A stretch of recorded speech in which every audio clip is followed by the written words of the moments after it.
front of an SEC Homer crowd. It was on their vaunted SEC broadcasting crew with Musburger, Palmer, and Hartung. But that man right there, Big Game Bob Stoops, took care of business again, getting another win against the SEC in the bowl systems, this time in the All-State Sugar Bowl against the Auburn Tigers, as the Sooners claw past the Tigers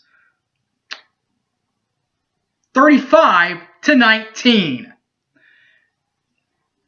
Now it should be 35-13, but we'll tell you how that happened. Plus, we'll tell you about what was up with that. Plus, we'll go over the stats and everything to go with the 2017 edition to the All-State Sugar Bowl. Coming up next, don't go away.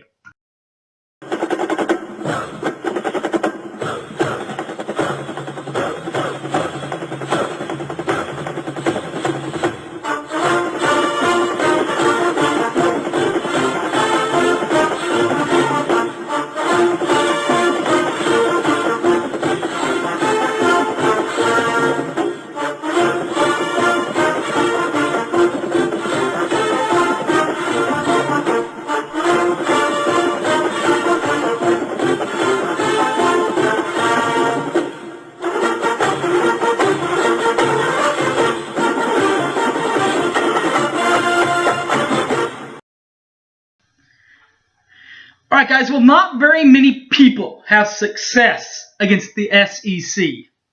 That man right there behind us, Bob Stoops, he does. He's coached in that league so he knows how to defend it.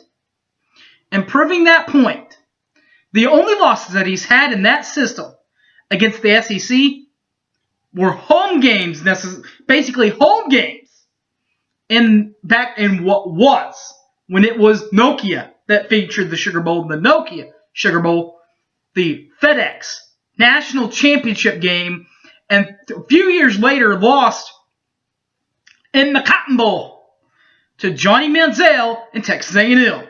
Except for that, Oklahoma has won consistently against the mighty SEC, including this one over the Auburn Tigers. This time it was 35-19, and this is how it looked on the stat sheets. First of all, Jeremy Johnson, the third-string quarterback for Auburn. The third-string quarterback had 93 yards in the air, didn't have a touchdown, did have an interception in the ball game. His longest pass completion of the night was 56 yards. The opposite quarterback, number 6, Baker Mayfield, the Baker had 296 in the air, 2 touchdowns, 0 interceptions, and 33 was the longest pass he had of the evening.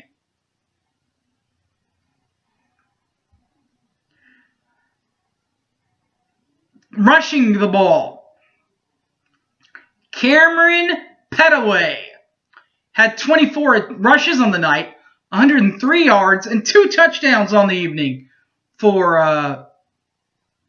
Auburn. 16 was his longest run. Then you get to the 2 Sooner backs. Both of them, by the way, leaving after this game. The first one that you probably a little surprised that he's leaving, but not really with the video coming out was number 25, Joe Mixon, who had 19 pops for 101 yards, 2 touches on the evening. His longest rush of the night was 35 yards. But the one that everybody saw leaving is the now, officially, the all-time leading rusher at OU, overtaking Billy Sims the other night. Number 32, Samaje Perine, 17 carries, 88 yards, did have a touchdown in the ball game. His 16-yard run was the longest of the night for him. Receiving the ball for the Tigers was number 12, Eli Stove, who had 4 catches for 39 yards, didn't have a touchdown. His 12-yard long was the longest of the night for him. As far as Sooners receivers, he didn't have 100 yards, but you know who the leading receiver for OU was, right? OU, Mr. Westbrook. For the final time in the Sooner networks, you could say that D.D. Westbrook led the team in receiving, this time with 6 catches, but only 59 yards. Did, though, have that touchdown catch. His longest catch of the night was 26 yards. Defense. Defensively for Auburn, number 14, Stephen Roberts led them in tackling. 8 tackles, 0 forced fumbles, 0 fumbles recovered, and 0 interceptions. Now, this is what's really impressive. Samaje, Joe, they're both leaving. Baker can leave. He won't. So all those are veteranized guys that have been here before. They've been to OU. They've worn the OU jersey. They've worn these polos on the sidelines and during press conferences. One guy that hasn't led the team in tackling and actually led the game in tackles the other night. True freshman, number 19, Caleb Kelly, led the All-State Sugar Bowl with 12 tackles. Didn't have any forced fumbles recovered, or interceptions. Kicking the ball, number 38, Daniel Carlson did his thing for the Tigers, going 2 for 2 for 100%, a 39-yarder and a long of 49. He didn't miss one. Going through, hopefully his final game, it will be his final game as a sophomore, so maybe he'll turn it around as a junior now. And that would be number 43, Austin Seibert. 0 for 1. Missed it from 42 yards out. Punting the ball, number 91, Kevin Phillips. He had 5 attempts for Auburn, averaging 49.2. 63 was his longest bomb of the night. 2 balls landed inside the 20-yard line and didn't have a touchback. He might not have had a great year with the long-distance kicking, but that's because Austin Seibert does it all for the Oklahoma special teams and did it all again the other night. 3 punts for Seibert, averaging 45.7. His long of the night was 53 yards. 2 balls landed inside the 20-yard line, but he, however, did have a touchback. And now to the highlight scoring. Now the 35 to 19 final didn't start very well. In fact, in the first quarter, there was only one score, and it was by the Auburn Tigers. Because with 9:04 left on the first drive, Chandler Cox, number 27, puts the Auburn Tigers on top with a 3-yard touchdown run. It is 7-0 Tigers. There were no other scores in the first quarter. It would take the OU offense a while to get rolling. But once they got rolling, they got rolling. And that would be in the second quarter. Because in that second quarter, Baker Mayfield bakes and shakes for 13 yards to a touchdown pass that would land in the hands of Mark Andrews with 11:24 left. And we got a tie ball game in SEC country at 7s. But not to go away in the first half at least. Daniel Carlson hits his first of 2 field goals. This one from 49 yards out with 7:16 left. It is 10-7 Tigers. And that would also, by the way, be the final time that the Tigers lead in this game.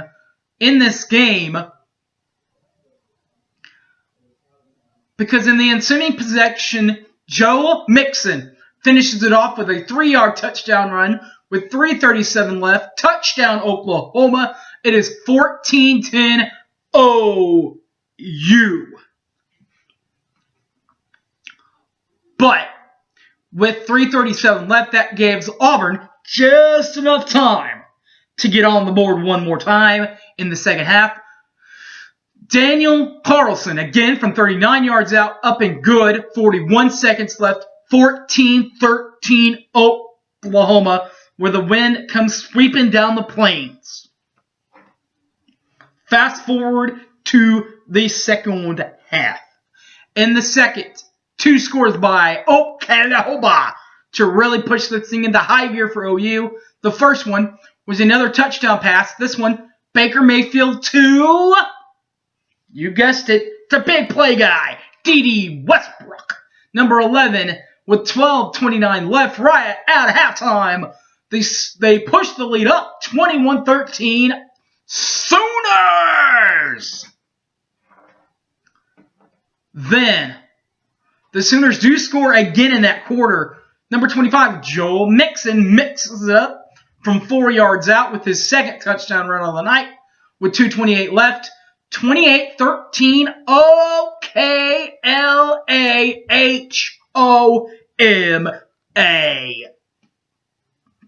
And everything's going okay in NOLA, New Orleans. As we enter the fourth, in the fourth, the all-time leading rusher. He might not break the touchdown OU record, but he breaks the rushing record, and he gets in the end zone. Does Mr. 32 Samaje Perine, 2 yards out. Touchdown Oklahoma, 12:40 left, 35-13 OU. And then in garbage time, with absolutely no time left, the final score of the game was a halfback pass from number 21, Kyron Johnson, to number 85, Jalon Harris. With zeros on the clock, 35-19 Sooners. As you can see, not even enough time to kick the point after attempt. All right. So that's the stats. 2 more plays to get after. That would be the Riley's right call of the game and the Stoopsy stop. First, the Riley's right call of the game was Baker Mayfield on kind of I'm going to call it still a trick play. They weren't looking for the snap, and he goes in for 7 yards in the second quarter.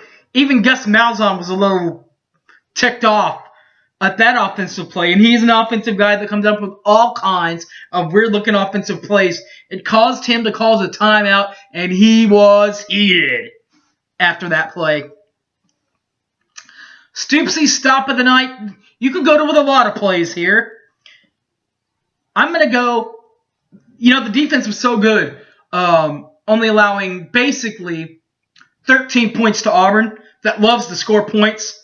I'm going to pick 2 plays instead of just 1 play as your Stoopsy stop of the game. 1 for Bob and 1 for Mike, if you will.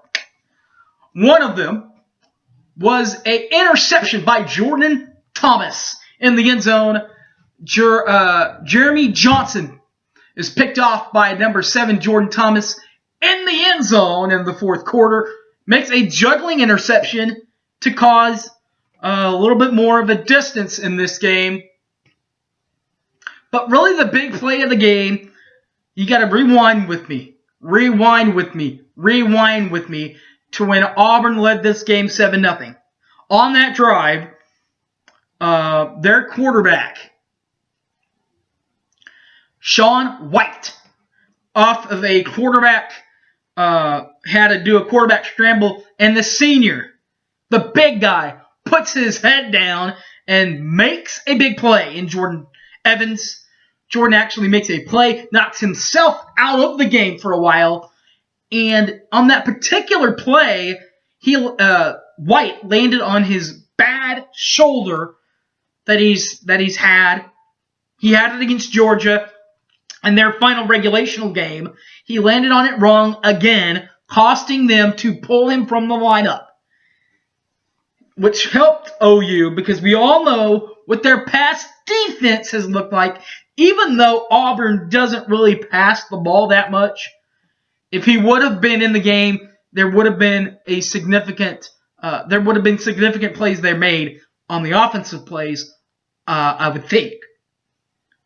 But luckily he wasn't there. All right, guys. Well, next time around, can you believe it? We'll preview Tulane. The Tulane Green Wave will be in Norman, Oklahoma. I believe it's either that or UTEP. Also, Ohio State in the non-conference next year. So that's UTEP, Texas El Paso, Ohio State, and Tulane are your 3 non-conference games in the series next season for 2017. Hopefully they'll get 2017 or 2018 started with a national championship. It could happen. All right, guys. Thanks for watching. If you enjoyed this, you'll enjoy my basketball preview and reviews also. Thanks for watching. When the summer comes along, we'll preview all of the non-conference and conference games for Oklahoma. Until that time, if you're a football fan, it's been fun riding with you. Thanks for hanging with me. If you're a basketball OU fan, stick with me. Women and men will preview and review everything there also. All right, guys. One final time, the Oklahoma Sooners and Bob Stoops. Bob and Mike have done it again, people. They've beaten the mighty SEC again.